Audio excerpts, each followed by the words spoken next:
On Christmas morning, my daughter-in-law handed me a cup with a sugary, almost predatory smile. Drink this coffee with a secret ingredient that I made especially for you. She is the perfect hostess, and I am superfluous in my own home. When she turned away, I switched the cups. You won't believe what happened to her an hour later. Before continuing, subscribe to this channel and write in the comments what time it is in your region right now. The December morning was crisp and clear when I returned from my walk that Saturday, December 20th. I'd been living in this Portland house for 35 years, and I knew every creak of the floorboards, every shift in the air. Something was off the moment I opened the front door. My son Ethan and his wife Veronica were in the living room, huddled close on the couch. They stopped talking the instant they heard me. Not the natural pause of a conversation interrupted, the guilty silence of people caught plotting, a heavy stillness that hung in the air like smoke. "Morning," I said, hanging my coat. "Cold out there. Coffee ready?" "Yeah, Dad," Ethan said, not quite meeting my eyes. At 38, he still had that boyish way of avoiding confrontation. Veronica, on the other hand, studied me with the calculating gaze I'd come to recognize over the year they'd been living here. "I'll get you a cup," she said, standing quickly. Too quickly. I watched her disappear into the kitchen. Ethan stared at his phone like it held the secrets of the universe. "Everything okay?" I asked him. "Yeah, fine, just busy week coming up." "Right, Christmas week," he nodded, still not looking at me. The day passed with an odd tension humming through the house. I spent most of it in my study, organizing old pharmacy records from before I'd sold Miller's Pharmacy 3 years ago. Retirement had its perks, but I missed the structure, the purpose, the interactions with customers who actually valued my expertise. Now I rattled around this house with two people who seemed to wish I'd evaporate. That evening, as I was making dinner, Veronica appeared in the kitchen doorway. She'd changed into what I called her presentation outfit, the crisp navy blazer and perfectly pressed slacks she wore when she wanted to appear reasonable.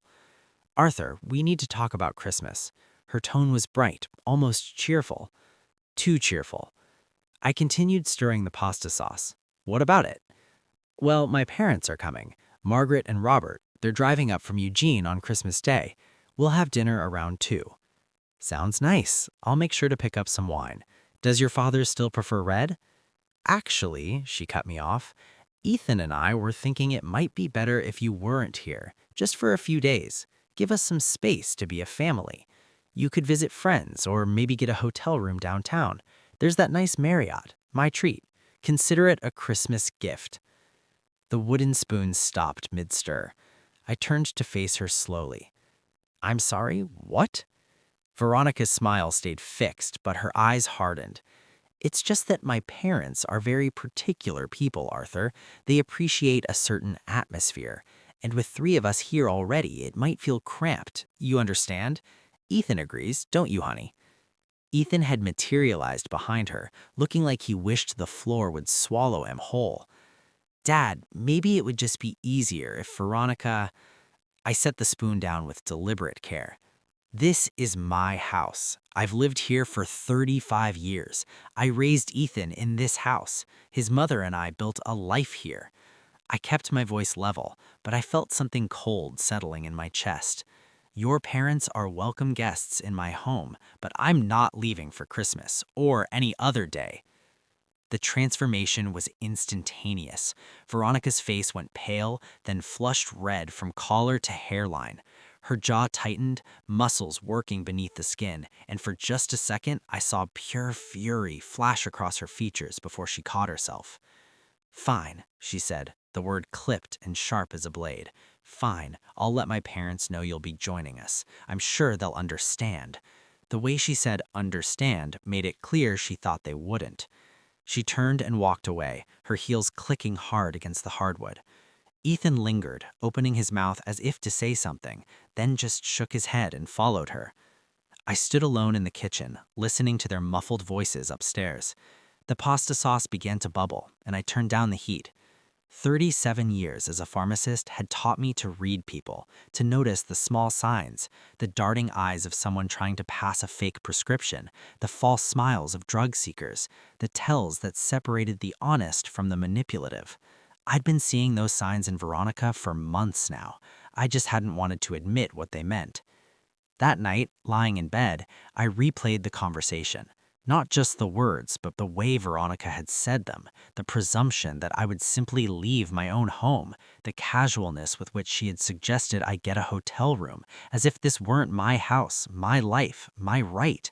And Ethan, my son, standing there, unable to defend his own father, unable to look me in the eye.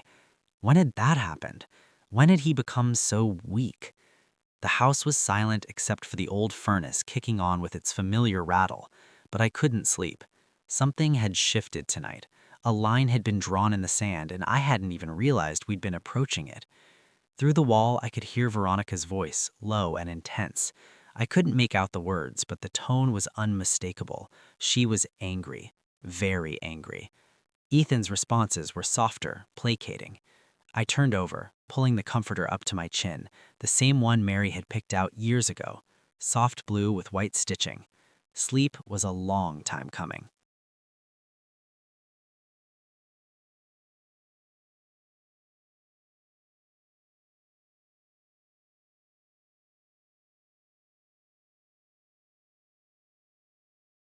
The next 3 days felt like living in a mausoleum.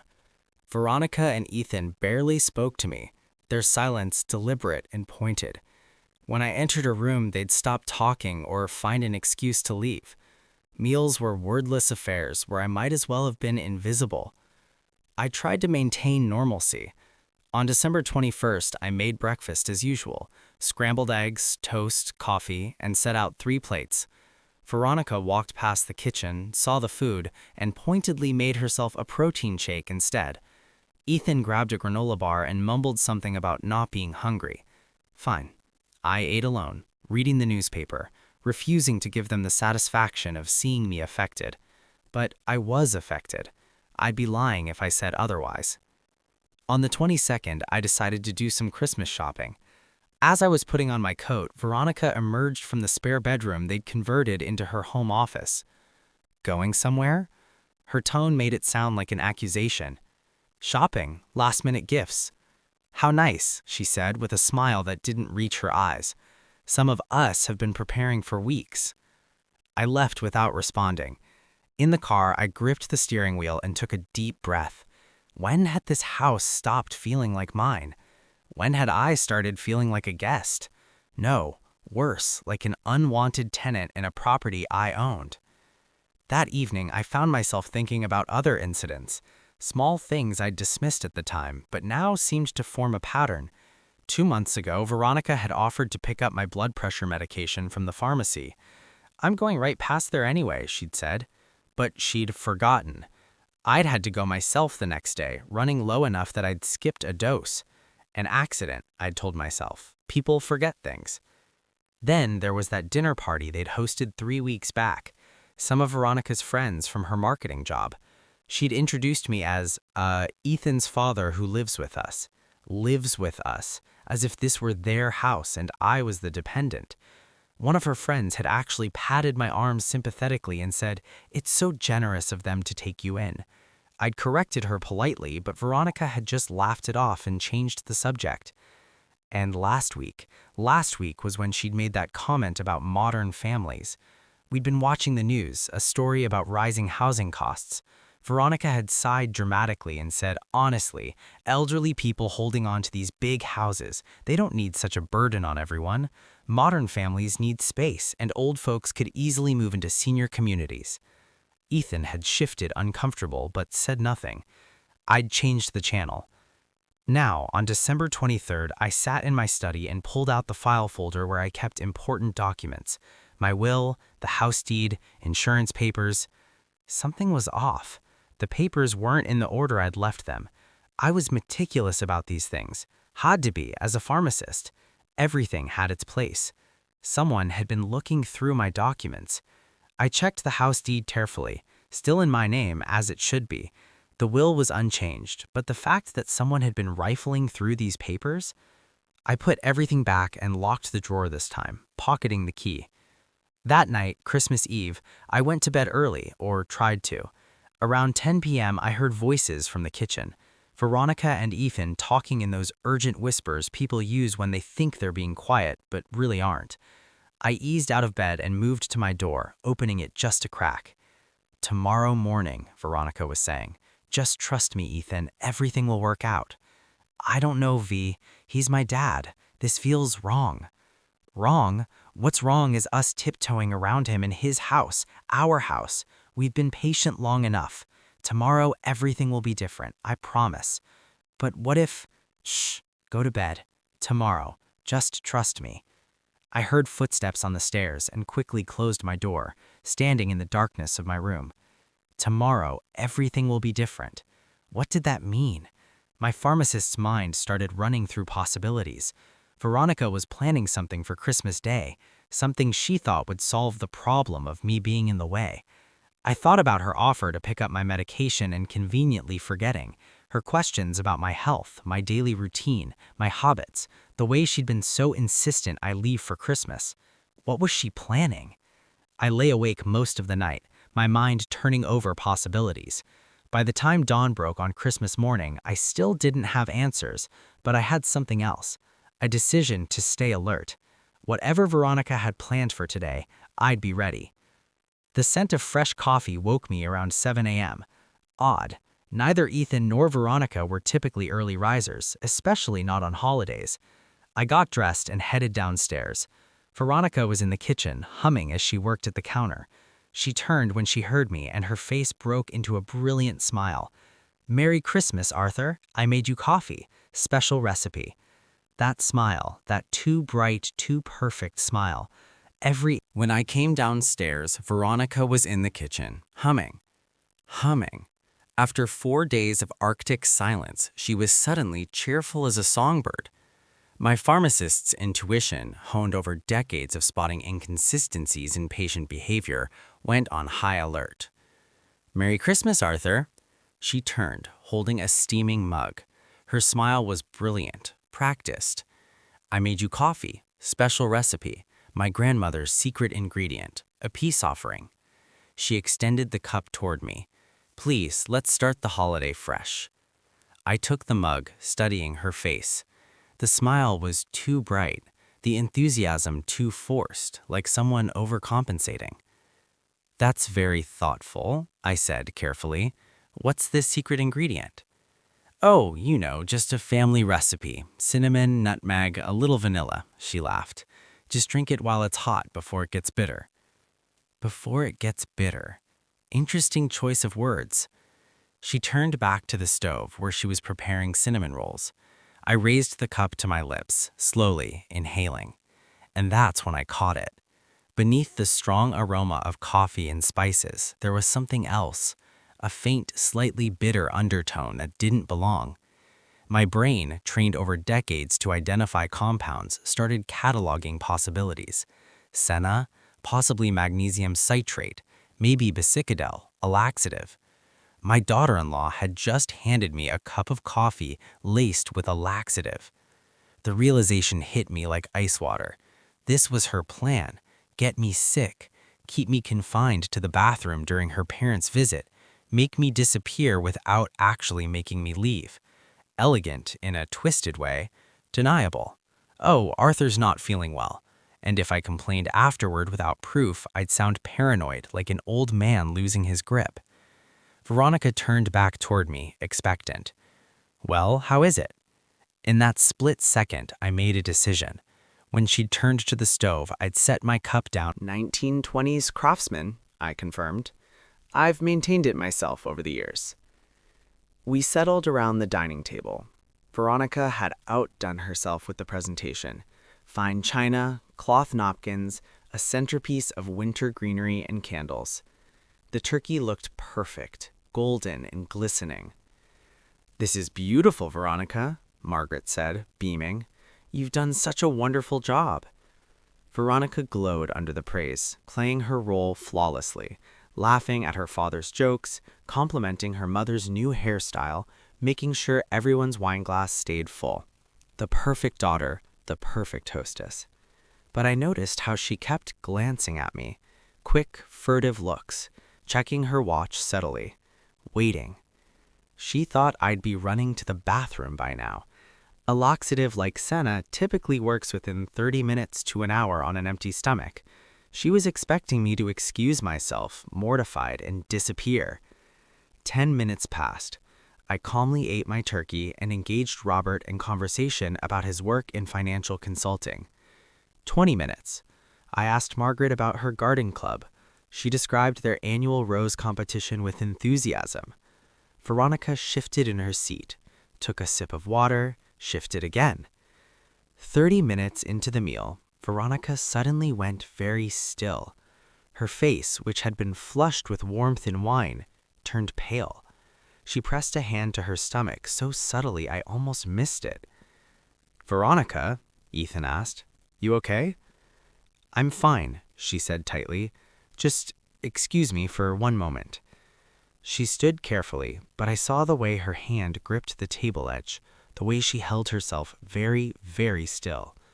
"Excuse me," she said again, her voice strained. "I just need to—" She didn't finish. Her eyes went wide, genuinely panicked, and she practically bolted from the room, one hand over her mouth, the other clutched to her midsection. Margaret looked alarmed. "Veronica? Sweetheart?" Then we heard it. The bathroom doors slamming, and then the sounds that followed left no room for imagination. "Oh dear," Margaret said, setting down her fork. "Robert, I should—" "Of course, go check on her," I said, maintaining my composure, taking another bite as if nothing unusual was happening. Margaret hurried after her daughter. Robert and Ethan sat in uncomfortable silence. Ethan's face was bright red. "Must have been something she ate," I said mildly. "The turkey seemed fine to me, though." The sounds from the bathroom continued. Margaret's concerned voice through the door, Veronica's responses, desperate and anguished. 10 minutes passed. 15. Veronica emerged briefly, looking green and sweaty, mascara smudged under her eyes, only to gasp and rush back moments later. "I'm so sorry," Ethan kept saying to Robert. "I don't know what happened. She was fine this morning." "These things happen," Robert said, though he looked profoundly uncomfortable. "Perhaps we should reschedule." I sat in my study around dawn, the house silent except for the old radiator's familiar clank. My mind kept circling back, connecting dots I'd ignored. 3 months ago, my driver's license had vanished. I'd searched everywhere, convinced I'd misplaced it. Then it turned up in the kitchen junk drawer, a place I never would have put it. At the time, I'd chalked it up to a senior moment. Now I wondered, had Veronica been looking for something, testing whether I'd noticed things being moved? Then there were her questions. "Arthur, which bank do you use again? How much is your pension, roughly?" Always casual, always with that bright smile. I'd answered without thinking. Why wouldn't I? She was family. And that comment I'd overheard 2 weeks ago, Veronica talking to Ethan in the living room, her voice carrying that edge of frustration she tried to hide from me. When this house finally becomes ours, we can actually start living. Start living, as if my existence was preventing theirs.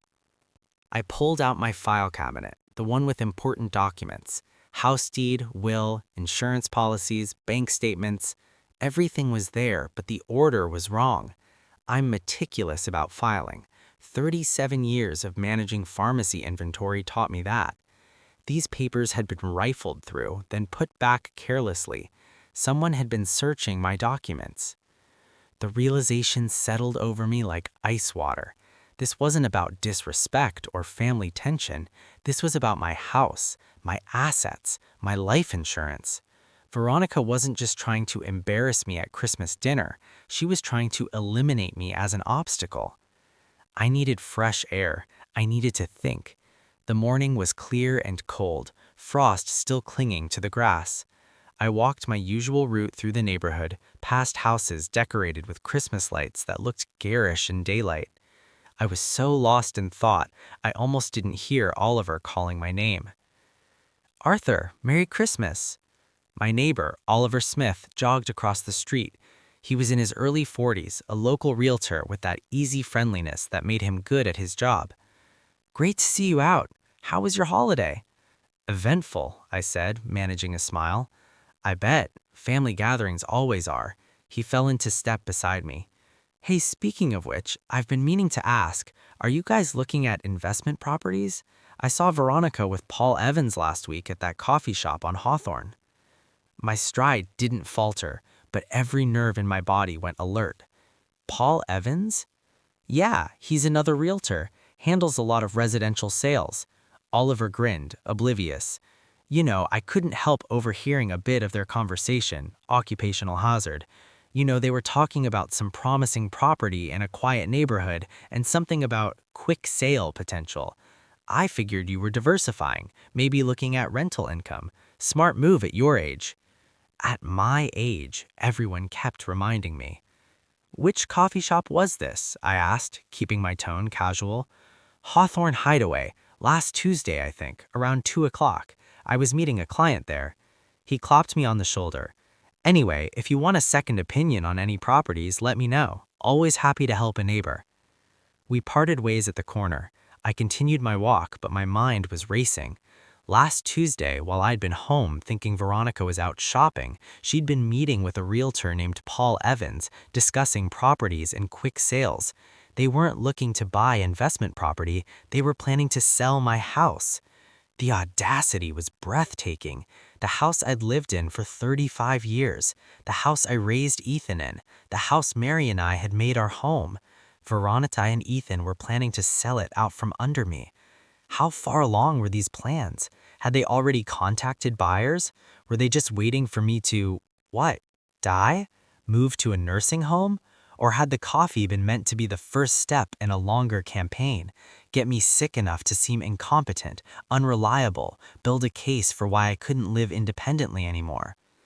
I walked for another hour, my anger crystallizing into something harder, something purposeful. When I returned home, Veronica and Ethan were in the kitchen. They looked up when I entered, their expressions wary. Morning, I said pleasantly. Beautiful day. Veronica's eyes narrowed slightly. You're up early. Couldn't sleep, lots on my mind, lots to think about. I saw them exchange a glance. Good, let them wonder what I knew. I went to my study and closed the door. Then I pulled out my phone and started making a list.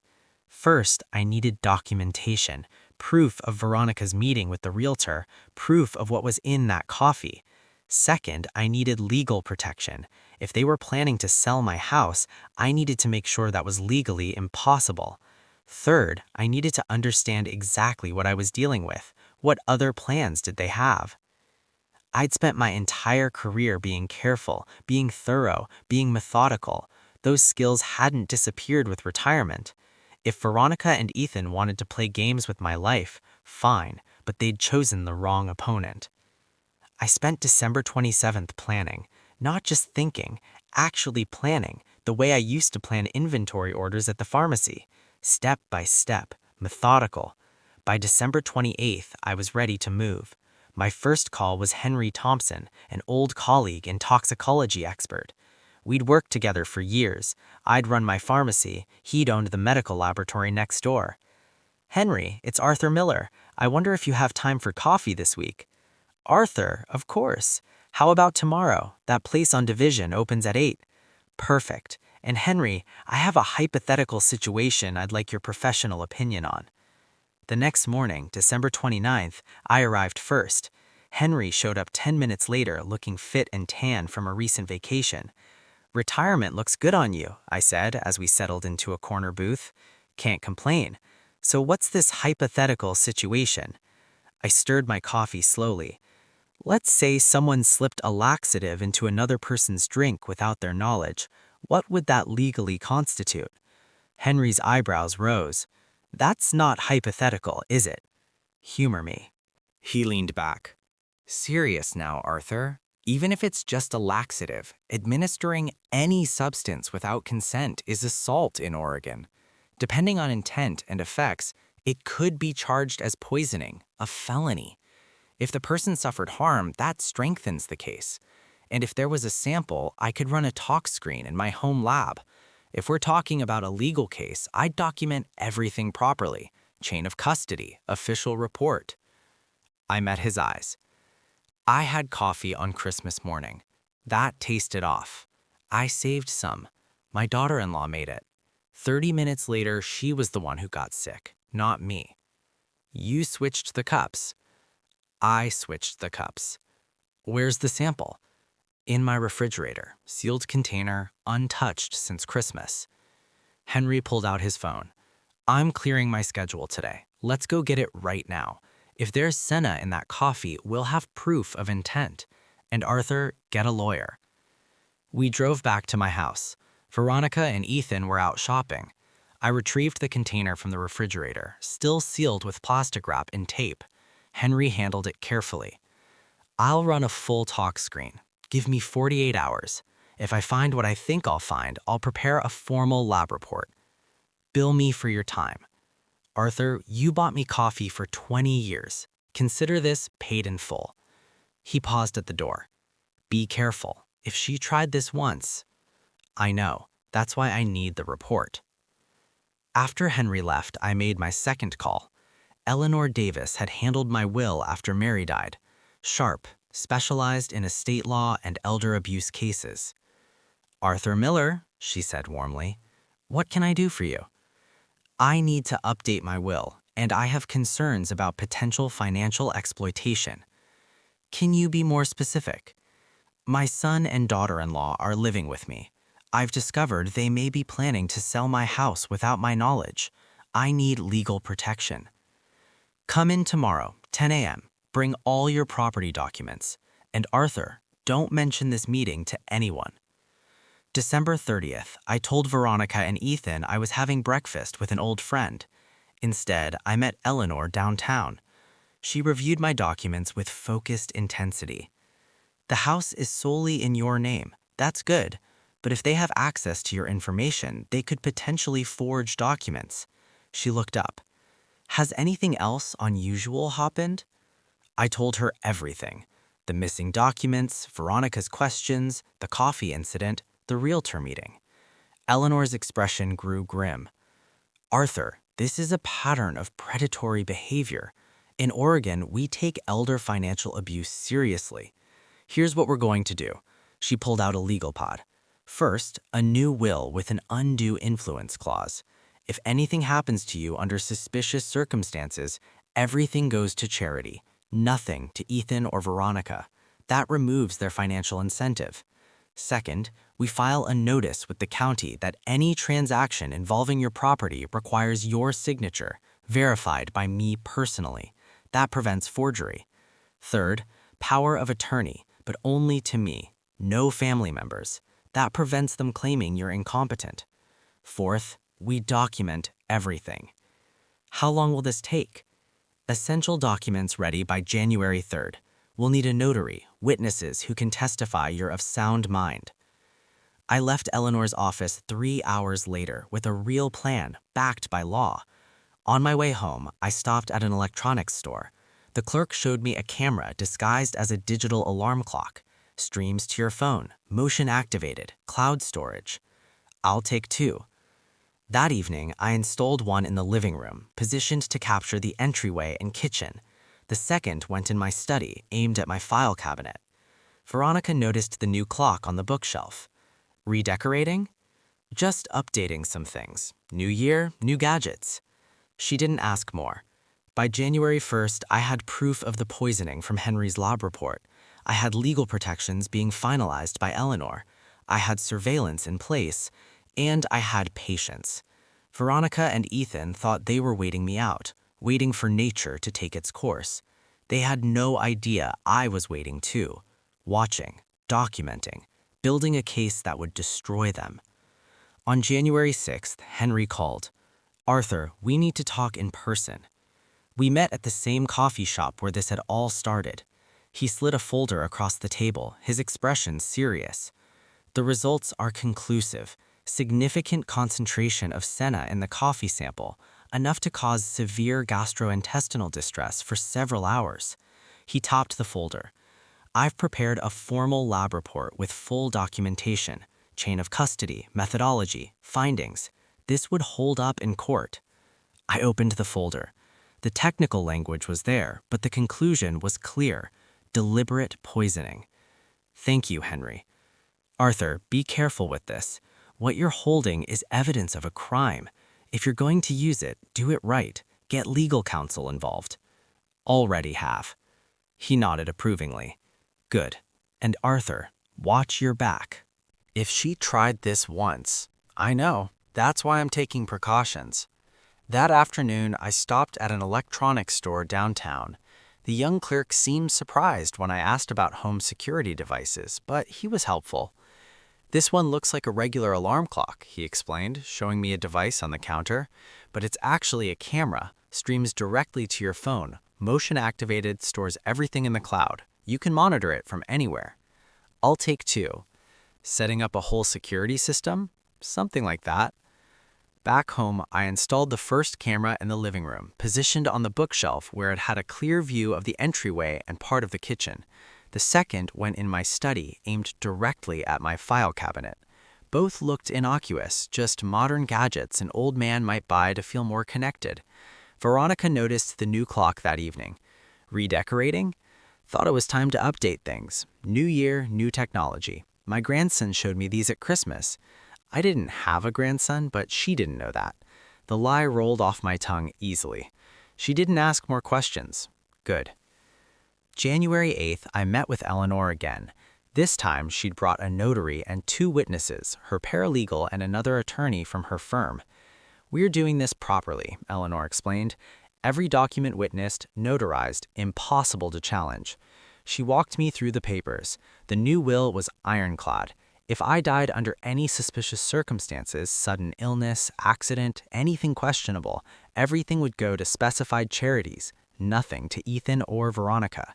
The document even included a provision for independent investigation if my death seemed premature or unnatural. This removes their incentive, Eleanor said. If they can't inherit, there's no point in harming you.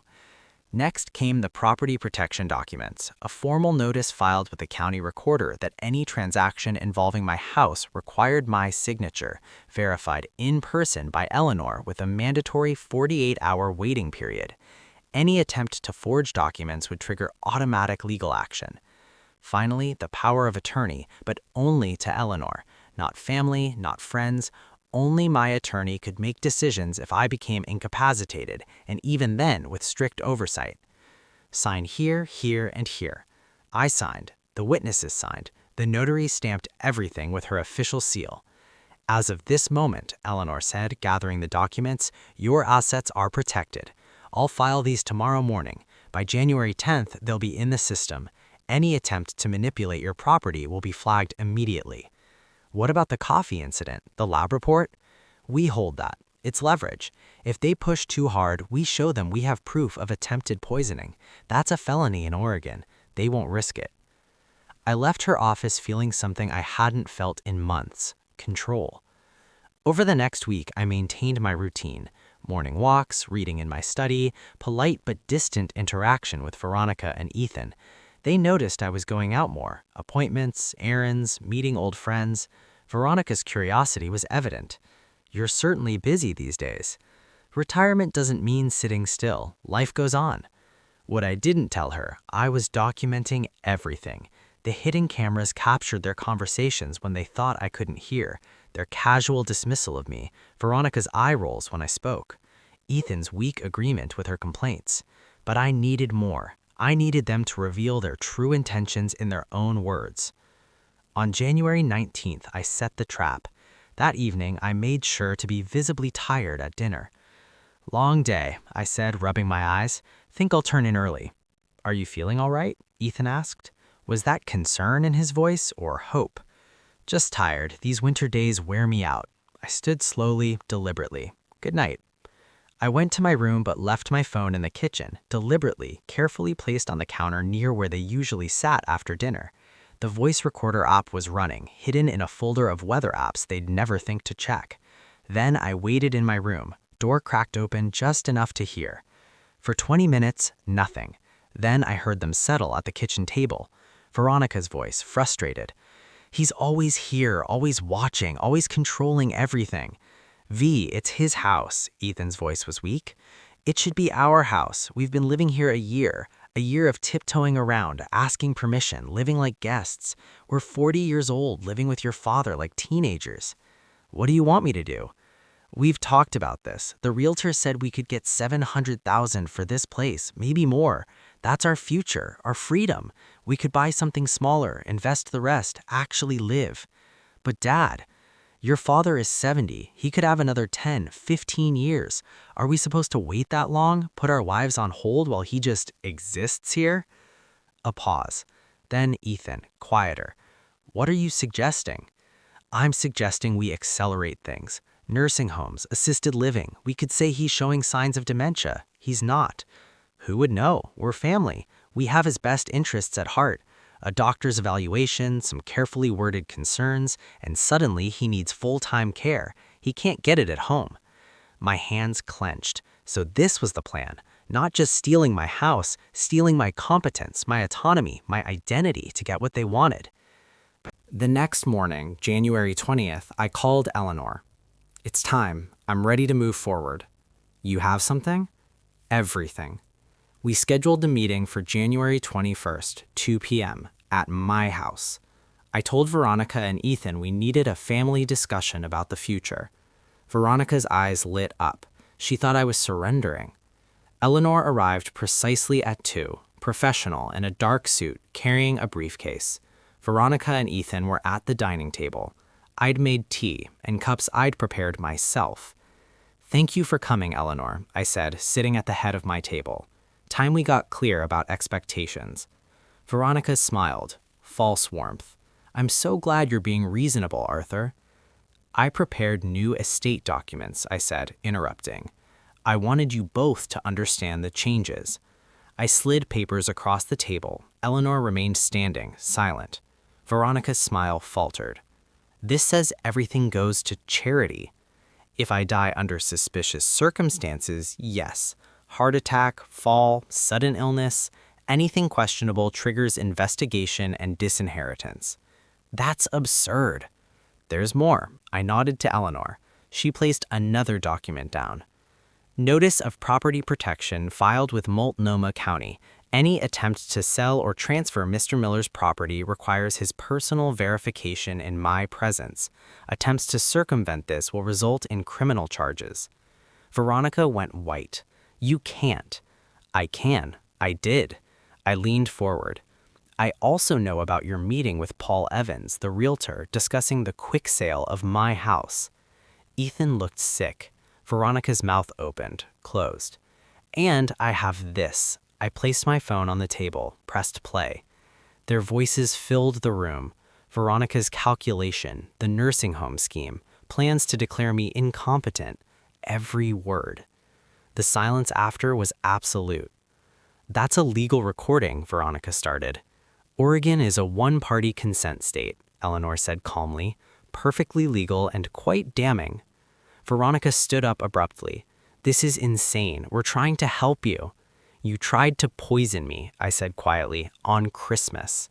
That was a joke. I have lab reports. I placed Henry's report on the table. Senna, enough to incapacitate someone for hours, administered without consent. In Oregon, that's assault, potentially felony poisoning. Veronica grabbed Ethan's arm. We don't have to listen to this. But Ethan was staring at the papers, the recording device, at me. Dad? I said 2 weeks. That's the deal. Find an apartment and leave, or I file charges, I begin formal eviction, I make sure every landlord in Portland knows why you're looking. Veronica's face twisted with rage. You vindictive old man, we gave up our lives to take care of you. No, I said, voice steady. You moved into my house rent-free. You plotted to steal my property. You tried to drug me, discredit me, dispose of me. That ends now. Eleanor stepped forward. My client has been generous. Accept his terms or face criminal charges. Your choice. They left the room in fury, but they left. I sat at my table in my house, finally free to breathe. The game wasn't over, but I'd played my hand and they knew they'd lost. The days after January 21st felt like walking through a minefield. Veronica and Ethan didn't leave immediately. Instead, they dug in, fighting back with everything they had. January 22nd, I woke to find Veronica on the phone in the living room, speaking loudly enough for me to hear. Yes, I'm very worried about him. He's been making wild accusations, claiming we're trying to steal from him. I think he needs a psychiatric evaluation. I walked past her to the kitchen, poured my coffee, and said nothing. Let her make her calls. Eleanor had already warned me this might happen, the desperate counterattack of people who know they're losing. That afternoon, Ethan tried a different approach. He knocked on my study door, looking more haggard than I'd ever seen him. Dad, please, can we talk reasonably? Veronica thinks you've misunderstood everything. The realtor meeting, that was just exploring options for us, for our future, not your house, never your house. I looked at him steadily. Ethan, I have witnesses, I have recordings, I have a lab report proving your wife put senna in my coffee. Which part did I misunderstand? His face crumbled. The coffee thing was, she said it was supposed to be funny, a prank. She meant to drug me so I'd be locked in the bathroom during Christmas dinner. That's not a prank, that's assault. I leaned forward. And you knew about it too, didn't you? The silence told me everything. 2 weeks, I said. That's the deal. Find an apartment and leave, or I file legal charges. I make this public. Your choice. He left without another word. Veronica tried guilt next. On January 25th, she cornered me in the kitchen, tears streaming down her face. How can you do this to your own son, to family? We have nowhere to go. You both have jobs. You'll figure it out. This is abuse, elder abuse, but in reverse. You're the one with all the power, all the money, and you're using it to hurt us. I almost laughed. Veronica, I have a lab report that says otherwise. Would you like Eleanor to explain how elder financial abuse laws work in Oregon? Her tears dried up instantly. You're a vindictive, cruel old man. Perhaps, but it's my house and you're leaving. February 1st, they made their last legal attempt. A different lawyer, their third, sent a letter claiming they'd established implied tenancy and deserved proper eviction procedures. Eleanor destroyed that argument in 2 paragraphs and 1 phone call. By February 3rd, their lawyer had withdrawn from the case. On February 5th, I came home to find them actually packing. Finally. Boxes appeared in the hallway, their bedroom doors stayed closed most days, and I could hear them arguing behind it. Good. Let them fracture. Let them face what they'd created. February 10th, I showed them the lab report. We were in the living room, me in my chair, them on the couch, Eleanor standing by the window like a bailiff. This is a certified laboratory analysis of the coffee you served me on Christmas morning, I said, sliding the document across the table. Senna, enough to cause severe gastrointestinal distress for several hours. Veronica's face went white. That's not... You can't prove... It's notarized, signed by a certified toxicologist, Henry Thompson, someone you've never met and have no leverage over. I kept my voice level. In Oregon, administering any substance without consent is assault, even a laxative. It was a joke, Veronica's voice rose, shrill. You're taking this way too seriously. A joke would be funny. Drugging someone isn't funny. It's a crime. Ethan put his head in his hands. Dad, please. You have until February 14th, I said. 4 more days. After that, I file formal eviction papers and I file a police report about the poisoning. Both. Your choice whether this stays private or becomes public record. Veronica stood up, shaking with rage. You can't do this. I'll sue you for defamation. For what? For protecting his property? For defending himself against attempted poisoning? Please, try. Every court filing would become public record, and every piece of evidence we have would be entered into the legal record, including the recording of you discussing how to declare me incompetent and put me in a nursing home against my will. Veronica's mouth opened and closed like a fish. Ethan looked sick. 4 days, I repeated. That's more generous than you deserve. They stormed out. I heard Veronica screaming at Ethan upstairs. This is your fault. You should have handled him. You should have. I couldn't hear the rest. Didn't need to. They were tearing each other apart, and I felt nothing but cold satisfaction. February 12th, 2 days before the deadline, Veronica made one last attempt. She appeared in my study doorway, composed, calm. Arthur, I want to apologize, truly. I made mistakes, terrible mistakes. Can we start over? Can I make amends? I looked at her, really looked. The performance was good, the contrite expression, the humble posture. She'd probably practiced in front of a mirror. No, I said simply. But family respects each other. You tried to poison me, Veronica. You plotted to steal my house. You tried to have me declared incompetent. Those aren't mistakes. Those are choices, and choices have consequences. Her mask slipped. Just for a moment, I saw the fury underneath. You'll regret this. Perhaps, but not as much as you'll regret trying to play games with someone who spent 40 years reading people and understanding consequences. February 14th, be gone. She left. This time I knew it was really over. February 14th, Valentine's Day. Poetic, really. The moving truck arrived at 8 in the morning. I watched from my study window as 2 workers began loading boxes. Veronica supervised with sharp, angry gestures. Ethan moved like a sleepwalker, carrying items mechanically. I stayed inside most of the day. No point in watching every detail. Eleanor had sent over the final paperwork. Locks would be changed at 4 p.m. and a formal trespass notice would be filed. If they returned after that, it would be a criminal matter. Around noon, I made myself lunch. The house felt strange, emptier somehow, even though they were still there. The silence was different, better. At 2 p.m., I heard Veronica's voice in the hallway, sharp and cutting. You should have fought harder. You should have stood up to him. Ethan's response was inaudible, but Veronica's next words weren't. Don't you dare cry. We're the victims here. I almost felt sorry for my son. Almost. But he'd made his choices, just as I'd made mine. By 3:30, the truck was loaded. I came downstairs to the front door where they stood with their final belongings. Veronica held her purse, white-knuckled. Ethan held a single box. Veronica saw me and couldn't hold back. All the fury, all the humiliation of the past month erupted.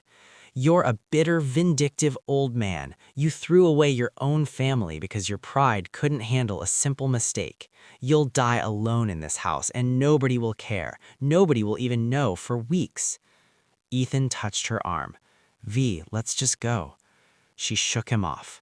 No, he needs to hear this. You're pathetic, Arthur, pathetic and cruel, and you deserve every lonely day you have left.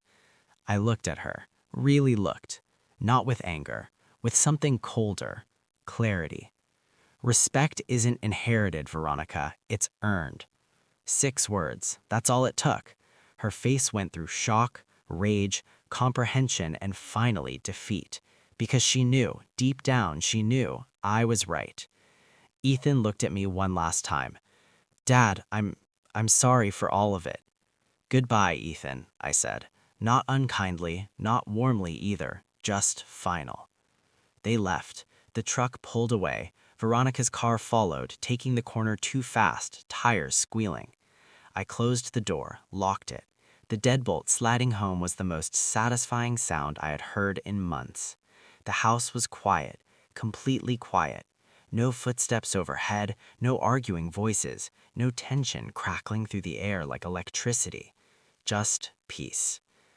I walked through the rooms. The living room where Mary and I had celebrated 33 Christmases. The kitchen where she taught Ethan to make scrambled eggs when he was 7. The study where I'd planned our retirement, dreamed our dreams.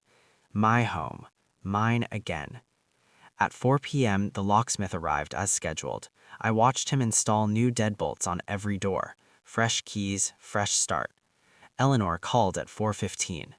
It's done. Locks changed. Legal notice filed. They're officially barred from the property. How are you feeling?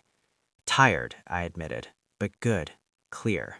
You did the right thing, Arthur. You protected yourself. That takes courage. After she hung up, I made coffee. Carefully, slowly. Just coffee. No secret ingredients, no hidden agendas. I took it to the back porch. The late February afternoon was cold but bright.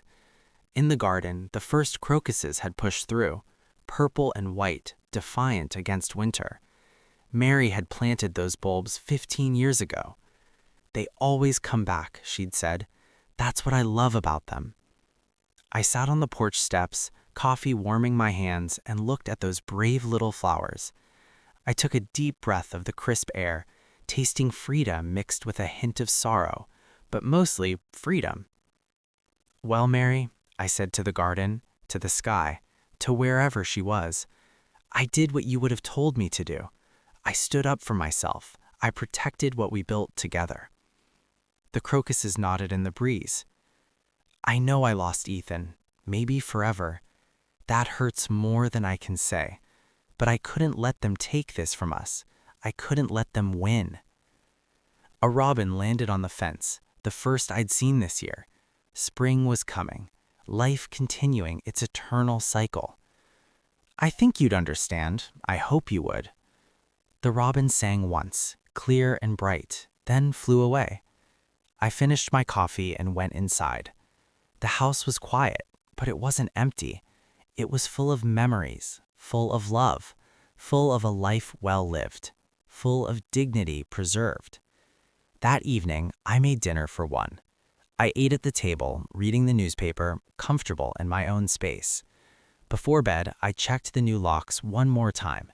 Solid, secure, mine. I slept better that night than I had in a year. February 15th, I woke to sunlight streaming through my window. The house was still quiet, still peaceful, still mine. I made breakfast, took my morning walk, came home to a house that welcomed me instead of tolerating me. It was enough, more than enough. At 67, I'd learned something important. Sometimes winning means losing things you love, but losing those things doesn't mean losing yourself. I'd kept my dignity, my home, my self-respect, and in the end, that was everything. The crocuses kept blooming, spring kept coming, life kept moving forward, and I was still here, still standing, still master of my own house. Some victories are quiet, some victories hurt, but they're victories nonetheless. This was mine. If you like this story, please like this video, subscribe to this channel, and share your impressions of this story in the comments. To listen to the next story, click on the box on the left. Thank you for watching.